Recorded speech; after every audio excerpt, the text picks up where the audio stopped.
Ridiculous Crime is a production of iHeartRadio. Howdy, Zaron. Yeah, what's up, Elizabeth? You know what's ridiculous? Oh, girl, do I.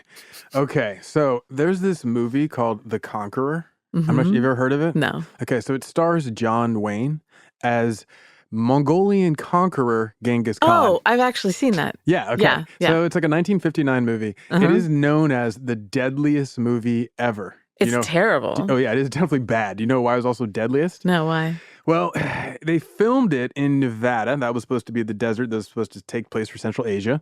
And the desert that they filmed it in was right where the Department of Energy was doing nuclear tests. Open air, above ground nuclear testing. Oh, no. So by 1980, 91 of the 220 cast members had contracted cancer.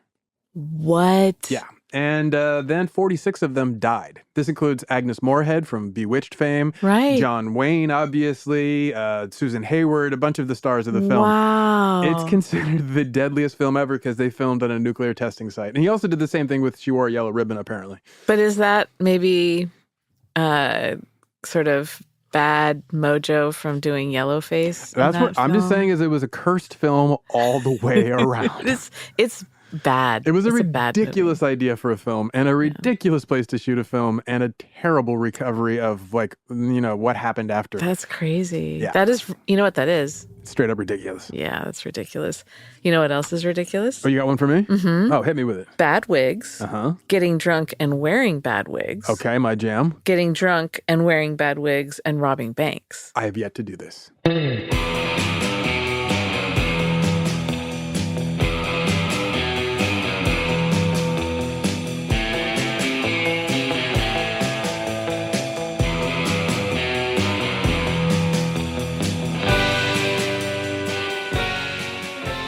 I'm Elizabeth Dutton, and joining me is Zaron Burnett. That's true. I'm just letting you know you're joining me. And this is Ridiculous Crime, a podcast about absurd and outrageous capers, heists, cons. It's always 99% murder-free and 100% ridiculous. Zaron. Elizabeth. You and I often find ourselves rooting for criminals who are entertaining and don't hurt anyone. That's kind of my motto, my mantra, my jam, if you will. I feel like I've hit the jackpot here. How so? This guy's story that I'm going to tell you today is delicious. It makes me dizzy. It's so wow. good. I want to tell you and dizzy. I want to tell you the story about the whiskey robber, Attila Ambrus. Okay. I would never have known about this king if it wasn't for listener Alex W. Oh, word. Emailed us the hot tip. I need to start with a little historical background before we dive in, though. Please set the stage. Of course. So, as you know, the nation of Hungary was, following the defeat of the Nazis in World War II, a satellite state of the Soviet Union. Yes, behind the Iron Curtain. We were establishing that. We know that, yeah. From the 60s to the 80s, it had some like free market introduced into the economy, and it was referred to as the happiest barrack in the Eastern Bloc. The happiest barrack in the Eastern Bloc. Yeah, not the happiest place on earth, the happiest barrack in the Eastern Bloc. They had a really not really. They had a higher standard of living. Things were a little bit looser in terms of travel and expression. Like, say, compared to like East Berlin and Czech Republic. Hungarian art and culture is already so lush and elegant. So they kind of resisted the brutalism of communism. All right. And so the highest standard of living makes sense. It wasn't something that they would want to ever reject. Yeah. So it was easy for them to kind of keep it in their pocket. I got you. So in the 80s, we had a global recession, and that made times tough. And because even the Soviets got hit with it. Okay. And it kind of opened people's mind in the Eastern Bloc satellite, what would you call them? Soviet states. Yeah, satellite states. It opened their mind to the possibility of revolution. So this is like when they were falling in love with rock and roll and blue jeans? And Coca-Cola. And Coca-Cola? Okay. Yes. And so in 1989, Hungary dipped out of the Soviet Union. They were one of the first. Yeah. Oh, so like before the Scorpions were singing Winds of Change, they're like, peace, deuces, we out. Before their Balalaika sang. And so the 89, they dip out, and that kicked off the chain reaction through the Eastern Bloc that eventually led to the fall of communism. Oh, interesting. The exit was peaceful, as it was in many of these. all of them. And it eventually, leads to the fall of communism, brings about serious economic trouble, however, because Soviet subsidies went away. So everything is also privatized, like basically overnight. Yeah. So, and then prices wildly change. Exactly. Okay. So that's just a quick primer to get you situated Thank you in the landscape. for catching me up on Hungary's recent history. It's very base, completely surface level assessment. Yeah, all pre-Viktor Orban. Yes.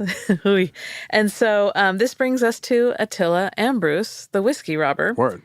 He comes from tough, tumultuous times, hard living. People had to get creative to survive. Howdy doody was he creative. I was hoping Howdy Doody would have a role in Romanian culture. Or sorry, Hungarian culture. I need you to do a little imagination exercise with me. Oh, should I maybe close my eyes? I want you to close your eyes. Oh, my eyes are closed, girl. It's January 22nd, 1993. Budapest, Hungary. You're at the post office on Villany Street. And that's on the Buda side of Budapest, by the way. Well, the Danube splits it into Buda and Pest. I did not know that, actually. Oh, you didn't? No, I did not know that. That's great, though. I'm not making that up. No, I don't. I totally believe you. I just never heard that before. The trees are bare. It's just like the post office is on a typical Hungarian tree-lined boulevard, wide boulevard. The trees are bare just before closing time at the post office, January 93. You've just run in after work to pay your electric bill. Oh, I'm always running late. Come Now, on. it's a common thing in Hungary and in many parts of Europe. You can pay your bills in cash at the post office. Oh, cool. So that's why you're there. You're making small talk with the ladies in the shop. You leave the shop and you pass another man walking in. He's got a big mustache. He's wearing a very obviously cheap long brown wig. Okay.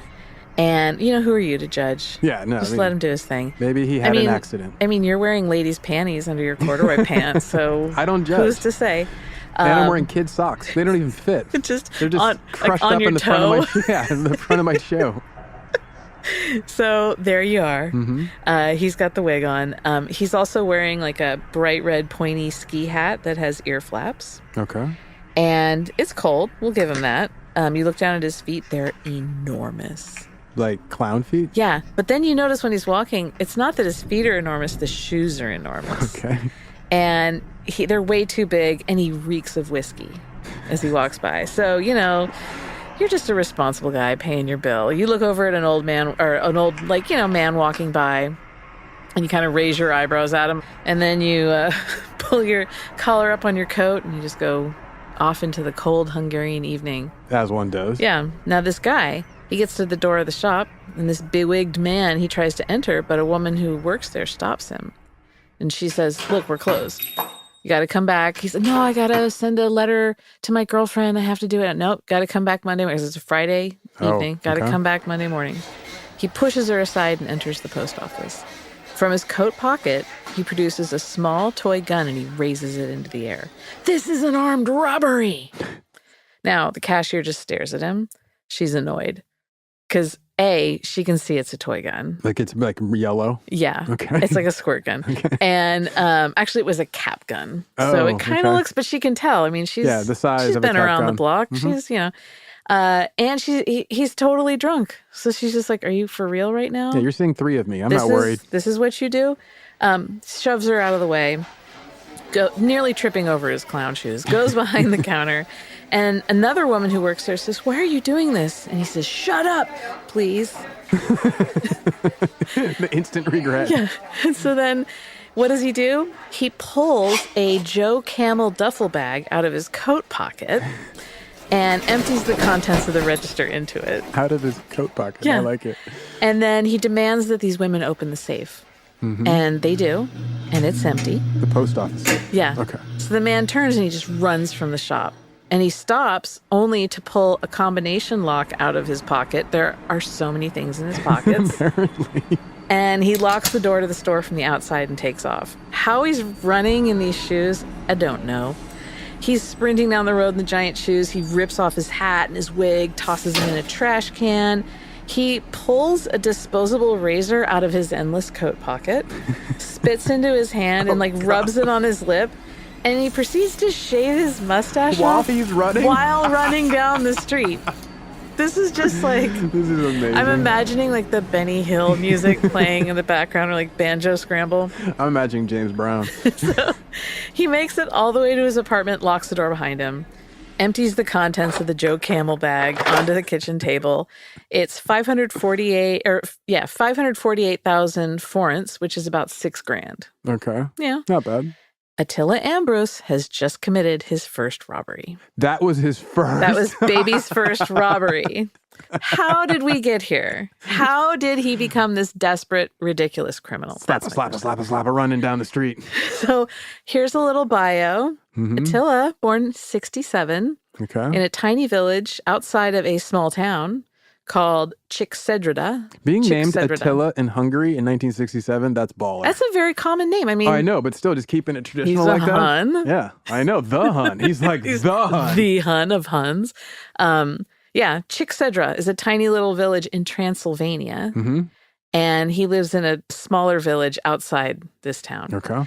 The area is technically part of Romania. I was going to say, because Transylvania is part of Yeah, but he speaks Hungarian as his first language. He considers himself Hungarian, but also really proudly And isn't that Transylvanian. actually Wallachia? Like they're their own little region where they're going to say, we're not really part of either Romania or Hungary. We are Wallachia. If you say so. I'm just saying, it feels like that would be one of those areas. It's all shifting sands, right? Yeah, exactly. And forested and mountained. It's So the village that he lives in, no cars, no electricity, no running water. Can I get a place It's essentially he lives in a field. Yeah. Under a rock. A field right next to a forest. So he got into a lot of trouble as a kid. When he was 7, he got arrested for, quote, climbing too high in a tree. They're just really looking for crimes, aren't they? There's nothing in this town. There's a tree. It's like his house. Get out of there. He gets in trouble for racing a horse. Like literally, he was running next to the horse. He had a hockey scholarship to a nearby boarding school, but he got expelled for short-circuiting the electricity on exam day. He doesn't know electricity from Adam. What does he know? Really? Well, he grew up with no electricity. He's like, what is is this? He short-circuited on by mistake? He totally did it on purpose. I'm guessing. Well, because he later admits in an interview, he says, saying that I was a kleptomaniac is an understatement. I took everything that wasn't made of concrete. So he's honest. He got excommunicated from his small Catholic church after he ate a bunch of communion wafers, drank a bottle of communion wine, and then was found passed out on the altar by a priest. Drunk on God. Yeah. 16, he stole musical instruments from a popular local wedding band. Just pulled the rug right out from under him. Wedding band is amazing. Yeah. And then he gets released. He goes into the army for about 16 months, and then he comes back to his town. Is that to avoid prison time? I think so. He's 16. There's no work in the town. Yeah. And so life for Transylvanians in Romania at the time was getting more and more oppressive. So he decides, I'm going to Hungary. Peace, I'm out. He gets a job as what's called a church painter in near the Romanian-Hungarian border. And this job was specifically given to people trying to cross over from Romania to Hungary because the church provided the tallest place to look for on routes. So you could go there and be like, yeah, I'll paint the church, wink, wink. And you work there for a little bit, and then you coordinate to go to the next stop. Oh, that's smart. I was thinking a church painter is a euphemism for we let them paint and we just pray. Well, I think that happened too. So at this time, they're both Soviet satellite states, Romania and Hungary. Hungary, of course, more progressive, very appealing. After a couple of weeks working at the church, he makes it across. And he enters Hungary October 1988. He has just turned 21 years old. Congratulations, young man. Exactly. So cracks are showing in the Eastern Bloc, 1988. And people are starting to realize that peaceful revolution is possible, as I mentioned earlier. He's 21. Now, as I mentioned, when he was a kid, he played hockey. And so... was pretty good at it, if I remember. Well, yeah, I had a scholarship. But the last time he played was when he was 15. Yeah, but he was pretty good at it, from what I remember. When you have a passion, you never let it die. Yeah, it's in the body. It's in the muscle memory. And that's how he was feeling. So he called up Hungary's championship pro hockey team, UTE, and asked them to play. Like, just literally was like, what's up? He goes to a payphone, calls the facility. Y'all heard of me? Says, can I speak to the general manager? Guy gets on the phone. This is what he says to him. Hello, comrade. I'm Attila Ambrus from Transylvania. I'm a goalie, and I'd like to try out. Straight up. I like it. A lot of confidence. The manager thinks he's getting pranked. So he's like, no, come on now. And he realizes, well, first of all, he's using this construction of comrade, and like he sounds like he's got like a rural accent to him. So he's like, all right, well, you know what? We actually kind of do need a goalie. I'll pick you up tomorrow and you can come to practice. So he picks Attila up. Attila has no equipment, zero. Not even. I mean, don't forget. Well, he didn't bring anything with him. He fled. He's essentially a refugee, so I'm not expecting him to have his full ice skate gear. The amount of equipment he had was equal to the amount of skill that he had. So he doesn't make the team, but they love his moxie. He makes a great backstop. Yeah, I like the spark in this guy. So they give him a job as a janitor / Zamboni driver / handyman. Dream job. Can I just say that right now? And they let him sleep in a closet at the arena. Like I said, dream job. Comes with your own quarters. And so he winds up getting kicked out of that closet because he got drunk and he crashed the Zamboni. Like into the closet, or just wrecked it, just doing donuts. He was, ghost riding the whip. Drunk driving a Zamboni is awesome. Yeah. Let me just say that. But they didn't fire him. They just wouldn't let him sleep there anymore. So he's like, what am I going to do? I need money for a place to live. So he gets a side gig as a grave digger. He's like, what is the most ridiculous thing I could do? Grave digging. In the meantime, the team made him the unpaid second string goalie. Okay. So they basically just said, like, here, have a promotional T-shirt. So he's like the Rudy of their hockey team. Yeah, he never misses a practice. Okay. Never really played. And it frustrated him, so he quits his janitor gig in protest. But he stays on as the unpaid goalie. So quite the protest. He finds odd jobs. He sells expensive pens door to door. He manages to meet this woman who comes from a really rich family. Okay. And he goes on a ski vacation to Austria with this family. The owner of the hotel there knew a little bit of Hungarian, and when he found out that Attila was from Transylvania, he asked Attila to smuggle pelts for him. Like furs? Yeah, but not for like a furrier to make coats. He wanted like bear skin, boar skin, deer. Oh, like rugs and stuff? And like stuff like decorations for the hotel? Exactly. Okay. So Attila goes back to Transylvania, and his uncle connects him with a pelt dealer. I mean, whose uncle doesn't know a pelt dealer? Come on now. He then drives 850 miles on crappy roads back to Austria, paying off border guards along the way with a trunk full of bearskin. And he did this over and over again. It was making really good money. He was also spending really good money. Oh, nice. He got a taste of it. He owed a lot of money by 1993. And he was totally ready to call it quits on the smuggling game, but he owed this money. So he's like, I got one last run. But it gets canceled because all the border guards that he'd been bribing got fired. All of them? All of them. And he had that side gig of selling pens door to door, fancy pens. Someone broke into his car and stole all the pens. So he's like desperate. He needs cash and he needs it quick. And that's where we met him, at the post office that day in the winter of 1993. So he just borrowed the shoes, grabbed like a Joe Camel sack. Looked around and was like, I got to win somewhere. I need money. So let's take a break here, listen to some advertisements. I know that, I've kept you waiting on that because they're your favorite part of the show. It's why I'm here. Yeah. When we come back, I'll tell you more about how Attila blossomed into a truly ridiculous criminal. Nice. I'm going to get cozy and listen to these ads.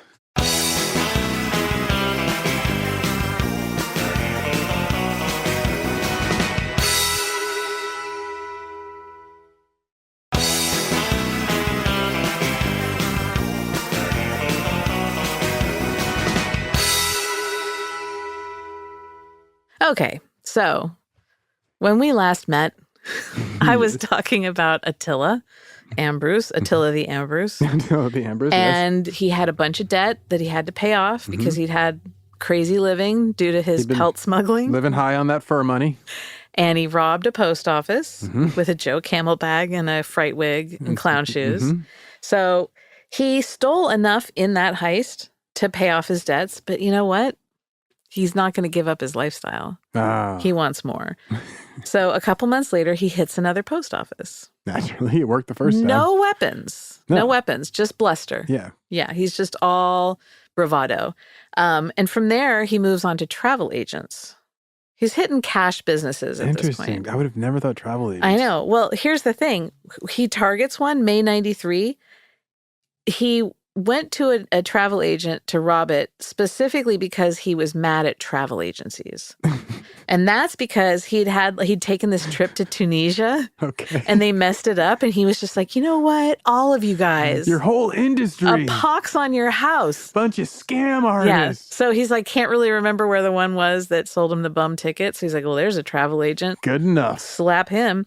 So he goes in, he robs a travel agency. What does he get? Like traveler's checks? Like what do you possibly... Cash. They have cash? Well, yeah, I think that they weren't really running on a lot of credit there. So people were using cash for large everything. amounts too, because if they're buying packages. Okay. So a Hungarian tabloid covered this theft and said, quote, he robbed the place, quote, while wishing the office manager all the best and kissing her hand, he swiftly left the office. What a gentleman. Right? You know, just shut up, please. Please.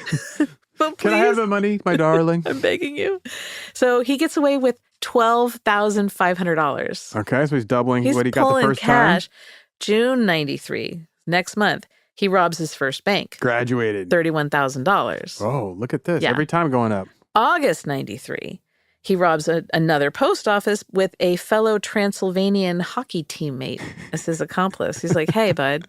I got a little action hometown for you. pride. Let's do this. Take off the skates and follow me to this Come post with office. me. They have electricity. They get $36,000 off of that one. So they got, 18 apiece. You're probably thinking to yourself, well, what's going on with his hockey career? I was Yeah? just wondering. When did he get like a rookie card? A few months after teaming up to hit the post office with his teammate in October 93, Attila sees his very first ice time. Ah, nice. Yeah. The team was up 14-0 when he came on the ice. In hockey? Comes on the ice. He gives up 3 goals, but they still win because they were up by 14. 14, wow. A few days after that, after his debut, he robs again, this time another travel agency, and he does it. So let some anger to work out. Yeah, he's just processing. It's part of his journey. This is what he considers therapy. He goes to a crowded train station where there's a travel agency, and he does this during rush hour. Ballsy. It's like, what would be the most ridiculous time? He's wearing a wig, but of course. That's part of his MO, from and what I can when tell. the employees saw him, they just started screaming, and people gathered outside. He got away, but he didn't get money. So wait, they started screaming before he'd even said, hey, here's my pop gun? And well, I think he said, this is a stick up, and they're just started screaming. Ah! And then because it's a crowded station, they're like, what's going on there in the old travel agency? But so he gets away. December 93, so that was October. December 93, he finally gets his revenge, and he steals about $4,400 from the original travel agency that wronged him. So that's what diligence clears does. the decks on that. February 94, he dresses as a businessman, and he attempts his first solo bank robbery. Oh. Yeah. He successfully takes about $13,000. Good on you. Yeah. First time effort. March 1994, strikes again. He gets $42,000 from another bank. What is he spending this on? He had a gambling problem. Oh, there we go. He liked the drink. Yeah, I got you. And he liked to go to Tunisia. So he likes Tunisia, the ponies, and the good whiskey. Mm-hmm. Okay. He does another travel agency in July 94, dressed as a businessman, puts on a wig. This time he had a couple drinks at a nearby bar to calm his nerves beforehand, but he got so drunk that he forgot to put up the closed sign in the agency's entrance after he walked in. So people just kept walking in like, hey, kind of curious about... You're next. Let me finish robbing this lady. What's Cinque Terre like this time of year? So one of the agents rings a silent alarm. Are people still going to Cinque Terre? Their agent rings a silent alarm, and then he can't access the safe. And as he's leaving, though, he does get money. He gets $8,900. Not bad. In cash. As he's leaving, the cops are there, but they're entering the adjacent building that has the same address that's a supermarket because they think that's what's getting robbed. And See, he's they're like, with me. "Oh." They're like, who would rob a travel agent? Exactly. January 95, he robbed his next bank, scored over $22,000 with that one. Okay. July, he steals another 20 grand from another bank. So he's just ping-ponging between banks? Yeah, Okay. he's like freelancing where he just gets these checks and just keeps, living his life. Oh, bills are due. Got to go rob a bank. Yeah, basically. When he steals the 20,000 from another bank, they had surveillance video. And so a still frame photo of him was published in the newspapers and featured on a local crime show called Criminalis. Ah, yes. Sounds amazing. He's wearing the wig, and he wore a wig specifically that resembled the lead detective on the case. Like, because he was annoyed. The detective had called him, quote unquote, lucky in an interview. And he's like, no, this ain't luck, baby. Hey, you want to see luck, son? How about this? Luck is what I do on the ice. Skill is how I bring the ridiculously. So yeah, he's like, sees this guy's like mullet or whatever and is like, oh, I'm styling my wig like that. Yeah, can you imagine him like he's got the wig like on one of those like mannequin heads. He's like cutting the mullet, looking at the photos, cutting the mullet, looking at the photo. Okay, now there we go. Perfect. Mess with me, son. So that just, of course, really cheeses off the detective. But wait, hold on. Hockey career. Oh, right. That doesn't stop. Yeah, that life doesn't on the stop. ice is important. At this time, he actually gets named UTE's starting goalie. Get out of town. But he was so stressed out about being caught that he started playing really, really badly, even for him.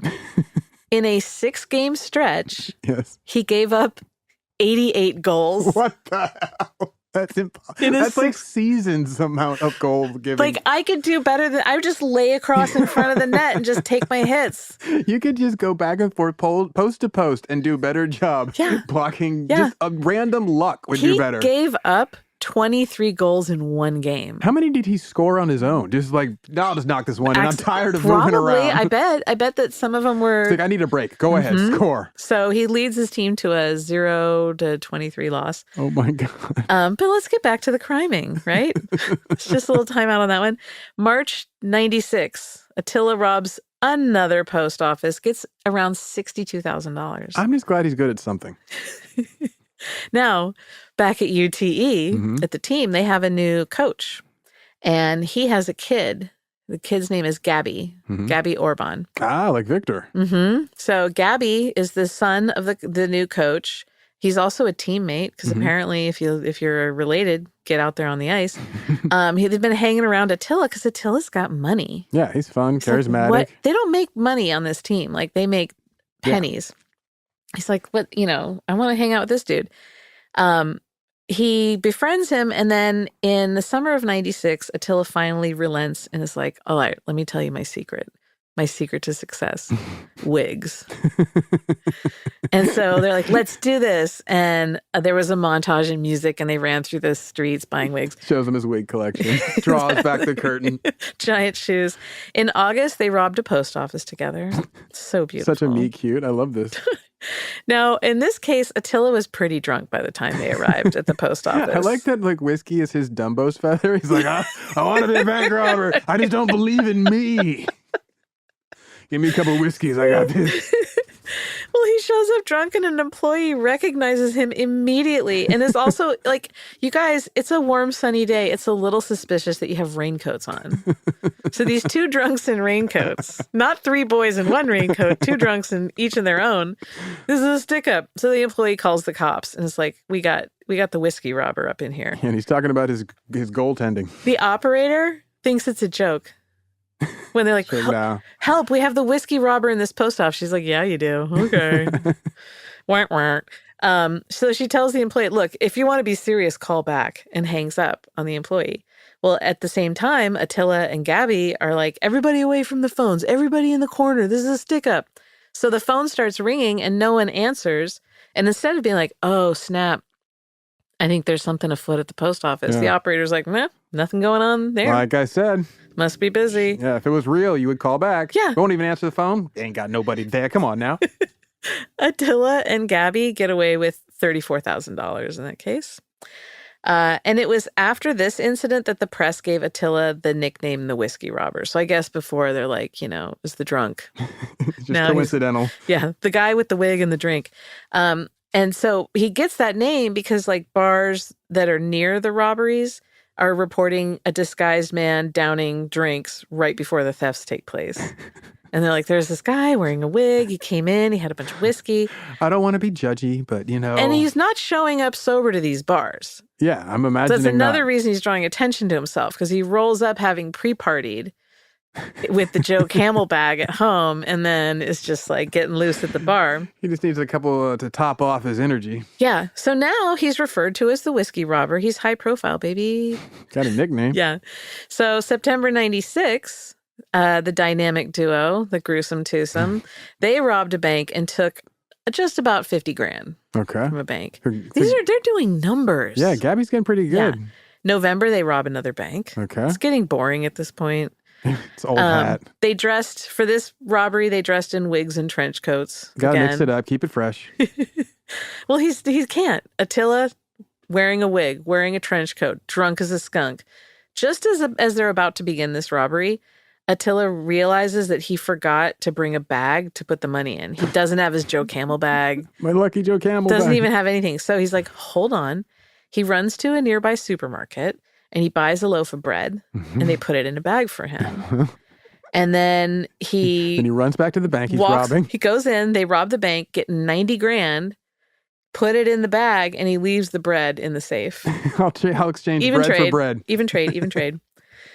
What was going on with his hockey life, you're wondering? I was just about to ask. Like, enough with the criming. I mean, so he's good at robbing. How is the goaltending? Well, later that evening after that robbery, the bread robbery at hockey practice, he was so drunk at that point that he missed like a super easy goal, and a frustrated teammate got so mad that he hit him in the head with his hockey stick. And then the report I read was he hit him, quote, so hard that a nail from Attila's helmet lodged inside his skull. Attila hardly noticed. A nail from his... Why are Let's there talk nails about in that. the helmet? That's what jumped out. Like, great, guy's got a nail in his skull. He's pickled, whatever. Was the helmet made of wood? What is going on with a nail in the helmet? And they mean like a metal nail, not like a fingernail, right? No, a metal nail went into his skull. In Soviet Russia, nail hammers you. What is going on with that? I like that the teammate is so mad at the drunk goalie. Just to he beat him. him unconscious Beats practically. him senseless. And Attila's just like sitting there all... How dry I am. So January 97, robs another bank, 43 grand. March 97. This litany is incredible. He robs yet another bank. This time they dressed as cops. And they were like, we heard that there's some smuggling going on. There's some we're gonna need naughty to see the business. money and make sure it's all legit. So they're like, fooled you. We're not cops. We're the robbers. Joe Campbell bag. Put it in there. 52 grand. Off they go. So the cops are rushing to that bank and they're already gone. Attila and Gabby went to grab lunch. So they got lunch while the cops were like descending on the bank, like, oh my God, he hit again. And the people are all traumatized in there. So they were grabbing lunch and then they went to a post office on the other side of town. And we're like, well, look, we're dressed for it. We might as well just... You got a minute? Yeah. Gab, what do you think? So they in this case, they were dressed as cops. They had a costume change. Okay. So they put on suits, long wigs, and baseball caps. So it's like ZZ Top is robbing you. You. And they stole 22 grand. Nice. So that's a twofer. That is. That's a good one. These are athletes. These are endurance athletes, though. See, they have prepared their bodies. At the peak of performance. This is what peak performance looks like. So at the next robbery, April 97, he and Gabby only managed to steal about $8,200 because the bank had just handed off most of its cash to an armored vehicle. Oh, I can't win them all. Bad timing. Kind of like how he is on the ice. The following month, way more money. So they've got their outfits on, business suits and wigs. They stole $138,000 from a Budapest bank. Wow. Yeah. The bills, the police had requested, hey, listen, you got a lot of cash on hand. Let's mark the bills. And they're like, sure. They mark the bills. The problem is that banks and post offices didn't have an ability to read the marks. They just put smiley faces on there. Yeah. There you go. So they were like, and no one knows to look for it. So they're like, oh, look, it's got a smiley face on it. That's funny. All right, yeah. So they're able to pass the money, no problem. They can't be tracked. Now, Attila, after this huge haul, he's like, you know what? That was it. That was my final bow. Oh, he's peaked. Yeah. He's like, He's going no out on more. top. But hold on, what's going on with the hockey career? Oh, thank God. Yeah. That year, despite his dedication, Attila was dropped from the hockey team. What? See, out of all the stuff you told me, this is just not fair. That's the injustice. Yeah, this is just wrong. Yeah. The heart he's How did he find out? The beatings he's endured? He found out because he was reading the paper and he saw the team's roster and his name wasn't on it. Oh, that's rough. Yeah. He did manage to get a spot on the team's crosstown rival, but the teammates didn't like him and it didn't last. So December 97, right? Just a couple months later, they're like, you know what? Hey, Gabs, I'm a little short on cash. Let's come out of retirement. Let's do this. And they did. They came out of retirement and did another job. Now, I need to take a break. I need to think about this. I need to think about hockey. I need to think about injustice. And so when we come back, I'm going to tell you what happens next with old Attila. I'm going to take this Zamboni for a loop.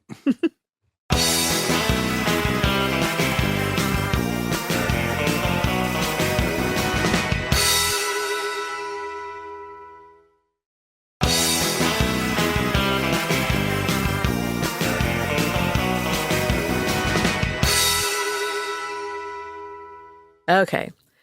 So Gabby and Attila out of retirement. Back at it again. Mm-hmm. They stole almost $44,000 from the same bank that they robbed the previous May. Boys are back in town. Yeah. This time, though, he used a gun. Ooh, that's a new one. He escalated. He hadn't been doing that. No, never had to. He fired 3 shots at a surveillance camera. Pow, pow, pow. Thank you. I had a pause in there. So in February of 98, they robbed another bank, $27,000. Okay. And in that case, they told the employees they had a bomb. Oh, They're getting desperate. Yeah. But the bomb was just 2 cigars wrapped with transistor radio wire to a battery, a bullet cartridge, and the face of a digital watch.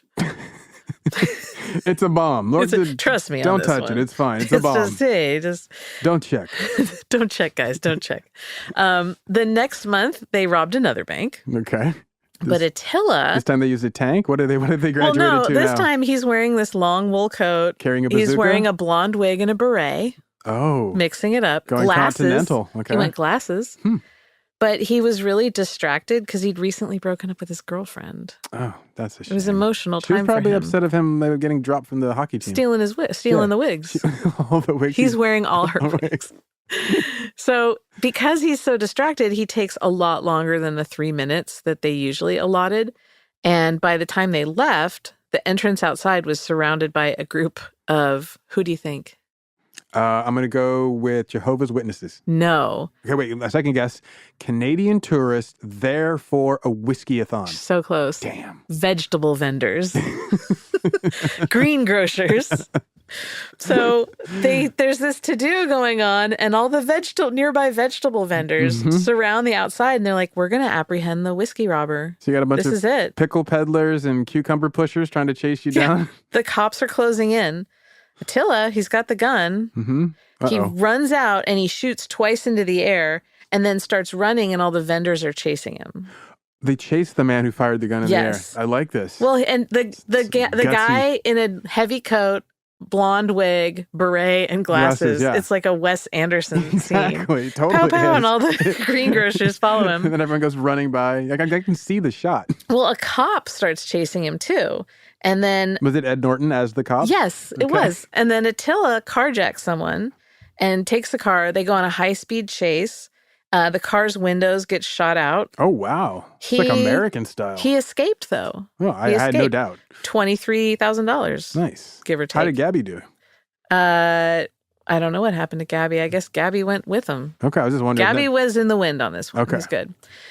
let's check back in on the hockey career because it's not over. Thank good. Yeah. I keep hoping that that's going to pull him back to a life that is more fulfilling. Well, he got his unpaid goalie job back at UTE, but he was playing so badly and generally so drunk that they told him not to come to practice for a while. Just come to the game. They're like, you've just taken up space here. But let's get back to the robberies. Okay. January 99, Attila and Gabby, they robbed another bank, but a guard decided to fight him. Like fist fight? Yeah. Or like over the toaster, free toaster. You can hake the money, but I'm keeping the free toaster. He said, debate me, you coward. So the guard is like grappling with him. He delays them enough that he only takes about $1,200 from the register. Okay. Or from the teller. Sorry, because this is a bank. So he gets about $1,200. And now, these two are getting low on money, despite all they're spending money like water. Yeah, imagine they're living big, buying furs, new wigs. Pelts. They're draped in pelts, uncured Sleeping pelts. in pelts. So they decide, okay, you know what? Okay, one more bank. And then we call it quits. Just for old time's sake, because just for us. Yeah. Well, they end up getting almost $80,000 off this one. Damn.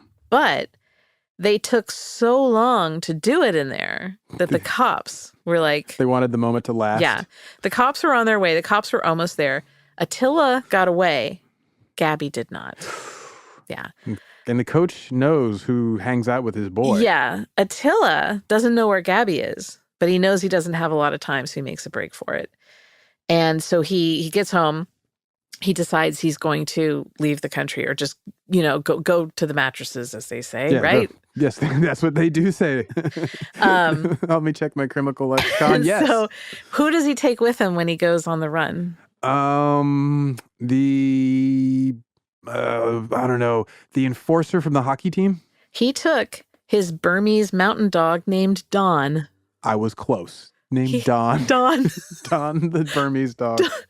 This is the first mention of the dog in the coverage of it is this. And it's like, wait, hold on. Why is this not the first thing that's ever told about him? I have a Burmese mountain dog named Don. So he and Don took off and sped to the Romanian border. I wonder what Don is named after. I know, right? Like we're in the late 90s. I mean, Don Ho. Don Ho. So tiny bubbles. The tiny bubbles. It's definitely not Don Johnson. It's probably not Donald Glover. Well, it could be Don Johnson. It could be. I mean, it is Eastern Bloc. Yeah. But it's the late 90s. Yeah. So I'm thinking it's probably not Donald Duck. Probably not Donald Sutherland. Maybe he misheard Dom DeLuise. There you go. I like that. He named his dog after Dom DeLuise, but he misheard it. Yeah. So it was actually a sports journalist who first outed Attila publicly. How so? Well, he figured okay, this robbery went down. I've been noticing that the goalie's rich. And he didn't drunk. show up. And he didn't show up. Yeah. There was a robbery today, and he almost got caught. And now, hold on a second. So he starts clocking all the stuff. Attila makes it to the Romanian border. But the guards were all waiting for him. He didn't go. He tried to go over on the road. No, you got to go over on the forest. He goes on the road and he shows up with his passport. He's like, just coming through. Me and Don, Don, show him your passport. So Don wanted to see the hometown. Just homesick. So Attila immediately confesses to all of the robberies. 26 of them at this point. And he even told him, these are the disguises that I wore. Here's my lookbook. Here's how much I took. He had laid it all out. In all, at this point, he'd taken about $600,000. Okay. And that's if you're exchanging the 1999 exchange rate for forints to dollars. Over 1,000 people stepped forward to adopt Don. I don't know what's going on with all this bank robbery, but I will take that dog. I'll take Don. Attila spent the next 6 months in a Budapest jail awaiting his charges. On the Buddha side or the Pest side? He was split down the middle. He gave a bunch of interviews when he was in jail, including to Criminalis. Oh, nice. And that just fortified his whiskey robber mythology and made him a total folk hero because he wasn't hurting people. He was just, July 99, they finally formally charge him. So besides the robberies, he was accused of attempted murder because of the firing of the gun. Oh, okay. And he, it's bad to fire guns around vegetable vendors. They're very sensitive people. They are. You could have bruised the cabbage. The morning of July 10th, 1999, he had this, usual routine. He's led outside to the jail's exercise facilities. Mm-hmm. Zaron, I want you to picture it. Oh. I'm going I didn't even for see two. it coming. Here, wait. Eyes are closed. Attila's out in the yard. It's a hot day. He's wearing heavy jeans and a long-sleeve shirt. At this prison, each inmate's given a small private space to work out in. There's a door that locks, but the space is open to the sky. The guard locks the door. Attila reaches under his clothes and pulls out a rope that he's made from sheets, shoelaces, and towels. Mm-hmm. He scales the wall. And just as he suspected would be the case, there's no one in the guard tower looking for him. No one on watch. He crosses the interior courtyard to the jail's administration building. Now, his plan was to find an unlocked office on either the first or second floor, and then pop out the window, lower himself down with this amazing rope that he has crafted. But he hears people on those floors, so he has to go up to the fourth floor. Wait, up to the fourth? Uh-huh. Like on the outside of the building? No. He's inside, and he's like, I got to get to the outside of the jail, so I'm going to find a window. Well, he has to go up to the fourth floor. The rope, not long enough, but, he didn't have a whole lot of options. So he descends nearly 50 feet to the ground, severely sprains both ankles, and then just rips his palms to shreds. Oh yeah. Like burns. He just gets messed. He's basically just sliding down a rope with his hands, taking all the skin off. Yeah, like shoelace rope. Yeah. It was the first time anyone had ever escaped from this jail before. Good for him. So with the help of a contact, he found an apartment in Budapest. I don't know which side. I won't ask. To hide out in. But first he had to celebrate with a couple of beers. Naturally. He goes to a bar and goes in the bathroom, gets rid of the clothes he'd been wearing, shaves his face. And then the bartender sees him and is like, hey, are you the whiskey robber? Shrugs. He's like, I get that a lot. Meanwhile. Good non-answer. At 11 a.m., because this is in the early, first in the morning where he's getting his workout, at 11 a.m., they put Budapest on an emergency lockdown. And it was the largest manhunt in post-communist Eastern Europe's history at this point. Wow. Yeah. So not long after his escape, his attorney makes a statement. And he says that he wants to announce that Attila would be at the center of an advertising campaign for a new energy drink. Wait, what? Did I just have a stroke? What? I'm sitting here listening to you, and none of that made sense. So instead of saying, I've asked my client to turn himself in, or this is a great misunderstanding, he's like, I'm glad you are all gathered here today. I have a really important announcement. I want to tell you about a new drink called Attila Pow Pow. It's a very rare brand partnership. It's there, and he says, look, promotional T-shirts, buttons, souvenirs, they're already in production. Is it an alcoholic energy drink? It's the precursor to vodka and Red Bull. Yeah, exactly. It goes really well with whiskey. So they did. They had all these promotional things in place, and there was a partnership with a Western European manufacturer, and they were going to distribute it. So, the attorney's doing that. He obviously has the best attorney possible. Apparently. There's also a reward of 1 million forints. So that's about $4,100. Okay. So for anyone who wants to help catch him. Red Bull gives you wigs. Oh, my God. I'm sorry, I was just thinking that. No, I just need to rest in that for a minute. That was great.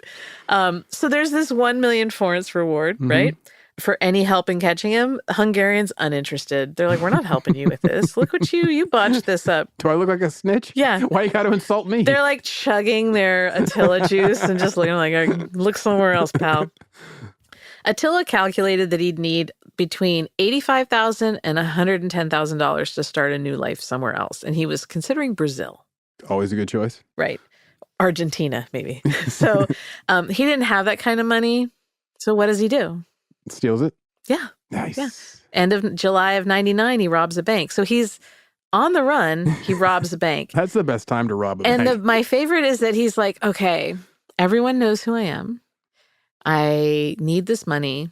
I'm going to go back to a bank I've robbed before. I like the comfort of it. They'll probably respect me. Yeah. They know what I do. They know what I'm working with. So he goes in to this bank that he'd robbed previously. And they're just, oh, golly. And so he's like, give me all your money, open the safe. But the safe had been moved since he'd been there last, so it was very confusing for him. And he was drunk. He allegedly yells, "You know who I am. I have nothing to lose." See, that's what I'm talking about. You care? He was only able to get $6,500 before he escaped. And how did he escape? He swam across the Danube to an island to evade the police. Swam across the Danube. Yeah, which divides Buda and Pest. There we go.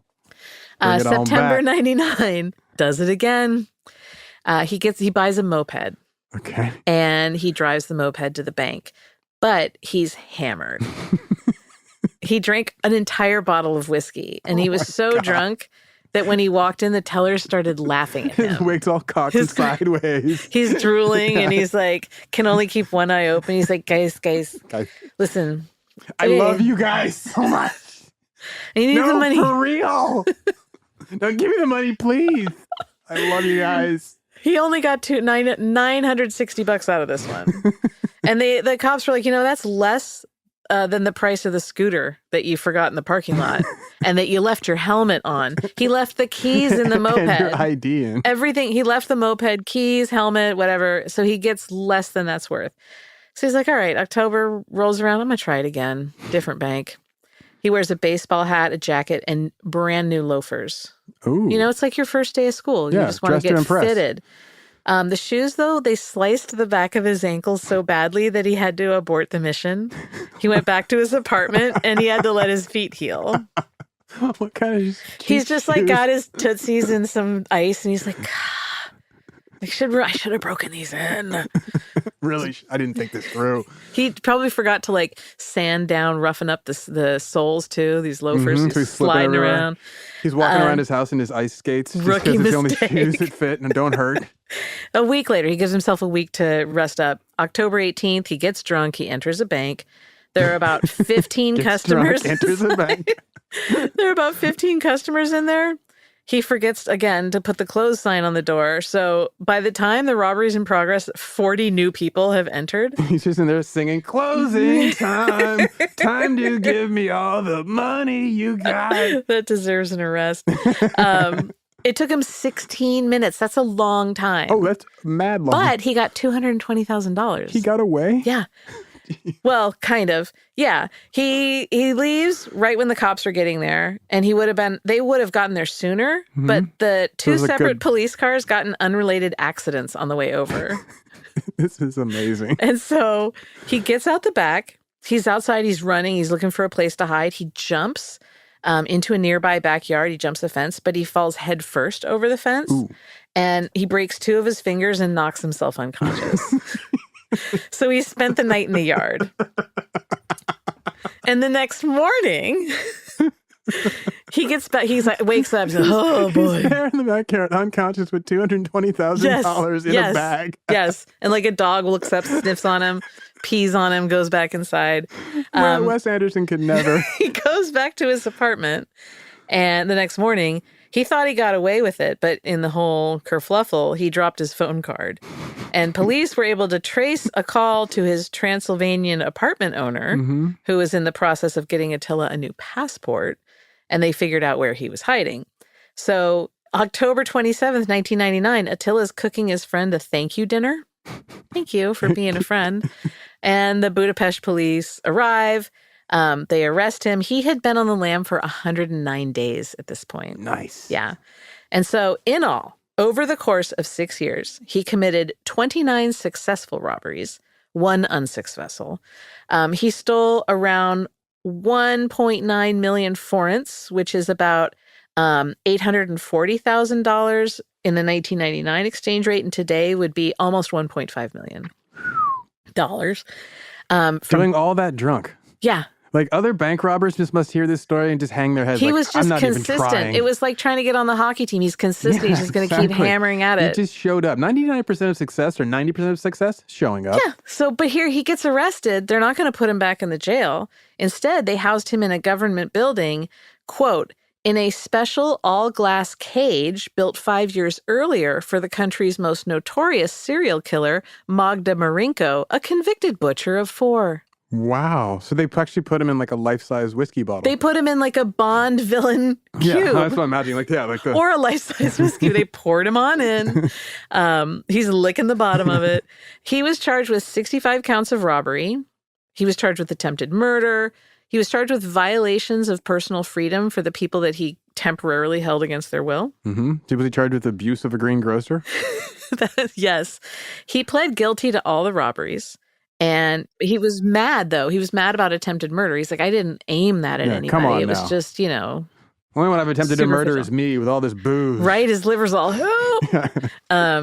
His liver's like, can I press charges? The trial lasted 6 months. There were 71 witnesses. Everyone turned up for it. And despite asking the judge for leniency in December of 2000, he was sentenced to 15 years in a maximum security prison.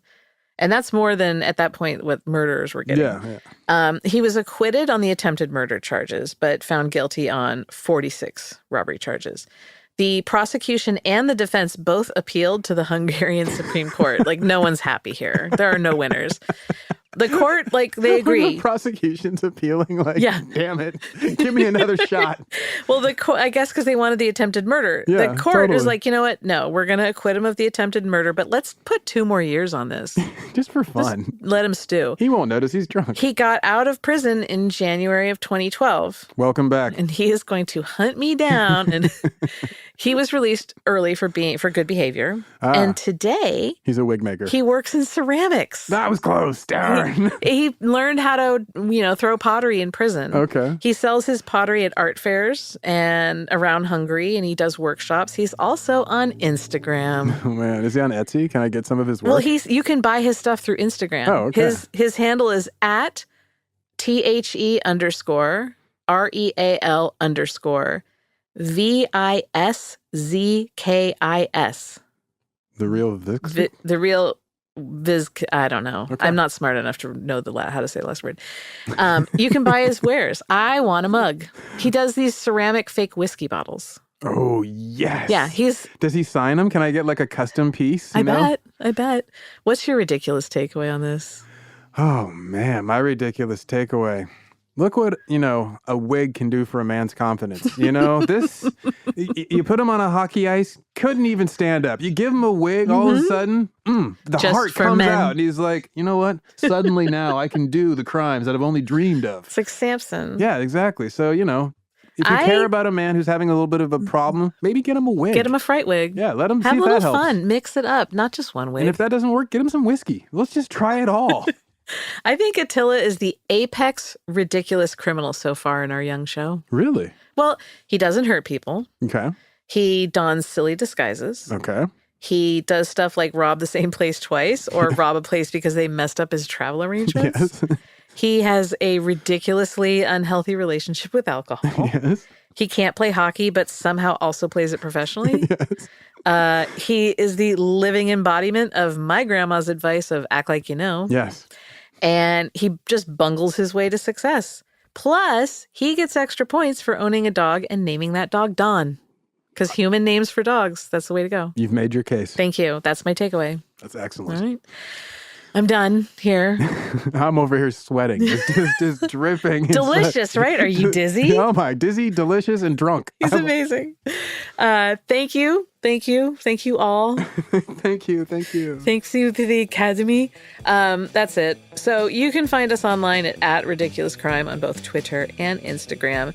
Do you have a tip for us about a ridiculous crime you'd like to hear about? Do you want to confess to a ridiculous crime? And when I say like a crime, give it to me. Give me good crime. Stuff that like you're going to confess it and pray I don't pass it on to the authorities. Yeah, like if you and your grandfather once had like a pot field and then you had to rob a bank to be able to afford to get the pot field to market, that's a ridiculous crime. Yes, that's what, no one dead, no one hurt, but ridiculous. But like legitimately you could have been arrested. Email it, ridiculouscrime@gmail.com. Tune in next time. Ridiculous Crime is hosted by Elizabeth Dutton and Zaron Burnett. Produced and edited by Dave Kustin, the Transylvanian Terror. Research is by Austrian pelt maven Marissa Brown. The theme song is by Hungarian hustler Thomas Lee and Romanian renegade Travis Dutton. Executive producers are Ben Buddha Bolin and Noel Pesht Brown. Ridiculous crime. Say it one more time.